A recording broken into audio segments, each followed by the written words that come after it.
brīnišķīgajā laikā. Kaut arī ārā nav sniegs, tas ir baltais, sirsnīgs, prieku laiks. Un man liekas pats galvenais, pats svarīgākais, pāri visam patriotismam un visai mīlestībai ir tas, ka centrā ir Kristus.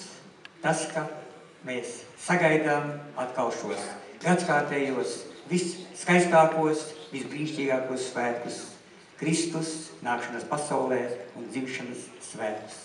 Un tāpēc es atļaušos jums tam par godu nolasīt, noteicu 2 dzējoļus. Gribēju par sniegu, bet sniega nav, un tāpēc kaut kā man skaistākie dzējoļi par sniegu, ka sniegs skrīt kā no eņģeļu dūnām, bet nu šoreiz bez sniega.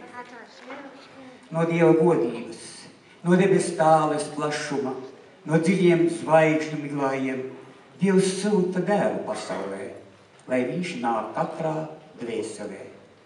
Nāk Dieva dēls un cilvēku bērns, pret visiem pazemīgs un lēns. Vai slāps tev sirds pēc svētības, kas nāk no Dieva godības? Pats Kristus atnāca pie mums, kā mīlestības lolojums, kā brīnums sūtīts man un jums, no debesīm kā ziedojums. Vai durvis ir Jēzum atveram, kad viņš kā bērns nāks istabā, lai apskaujam un satveram no sirds kā draugu iemīlam, no debes tāles plašuma, no dziļiem zvaigžņu miglājiem. Dievs sūta to šeit pasaulē, lai viņš nāk katrā dvēselē.